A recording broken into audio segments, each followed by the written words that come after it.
અમદાવાદના mayor standing કમિટીના chairman સહિત પદાધિકારીઓની 2.5 વર્ષની ટર્મ પૂરી થતાં આજે નવા પદાધિકારીઓની નિમણૂક કરવામાં આવી છે। કોર્પોરેશન ખાતે યોજાયેલ સામાન્ય સભામાં નવા મહિલા મેયરના નામની જાહેરાત કરવામાં આવી, સાથે જ ડેપ્યુટી મેયર અને સ્ટેન્ડિંગ કમિટીના ચેરમેનના નામ પણ જાહેર કરાયા। અમદાવાદના મેયર તરીકે પ્રતિભા જૈનનું નામ જાહેર કરાયું, જ્યારે ડેપ્યુટી મેયર તરીકે જતીન પટેલની પસંદગી કરવામાં આવી। સાથે જ સ્ટેન્ડિંગ કમિટીના ચેરમેનની ખુરશી પર દેવાંગ દાણીને બેસાડવામાં આવ્યા, તો શાસક પક્ષના નેતા તરીકે ગૌરાંગ પ્રજાપતિનું નામ જાહેર કરવામાં આવ્યું છે। તમારી વરણી કરવામાં આવી છે ડેપ્યુટી મેયર તરીકેની, ત્યારે તમે અમદાવાદની જનતાને શું કહેવા માંગો છો? અમદાવાદની જનતાની જે નગરની વ્યાખ્યામાં આવતી બધી જ જવાબદારીઓ સુચારુ રૂપે પૂર્ણ થાય એવો અમારો પ્રયાસ રહેશે। આગામી દિવસોમાં તમે કયા કામ કરવાના છો?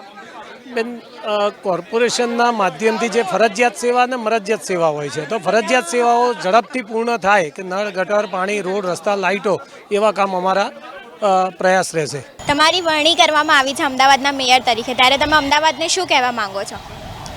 સર્વપ્રથમ તો હું મારા મોવડી મંડળને ખૂબ ખૂબ હૃદયપૂર્વક આભાર માનું છું, જે મને આજે મેયર પદની જે જવાબદારી સોંપવામાં આવી છે હું એને નિષ્ઠાપૂર્વક પ્રામાણિકતાથી નિભાવીશું અને અમદાવાદ શહેરના નગરજનોની સુખાકારી માટે હર હંમેશ પ્રયત્ન કરીશું અને જે પણ અમદાવાદ શહેરને ગ્રીન સિટી, ક્લીન સિટી અને આરોગ્યપ્રદ સિટી બનાવવા માટે પ્રયત્નશીલ રહીશ।